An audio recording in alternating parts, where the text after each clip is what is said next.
देवमुनिप्रवराचितलिङ्गम् कामदहं करुणाकरलिङ्गम् रावणदर्पविनाशनलिङ्गम् तत्प्रणमामि सदा शिवलिङ्गम्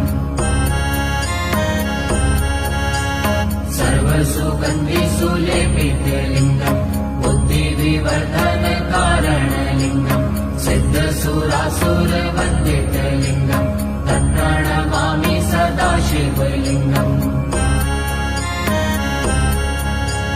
कनकमहामणिभूषितलिङ्गम् फणिपतिवेष्टितशोभितलिङ्गम् दक्षसूयम्नविनाशनलिङ्गम्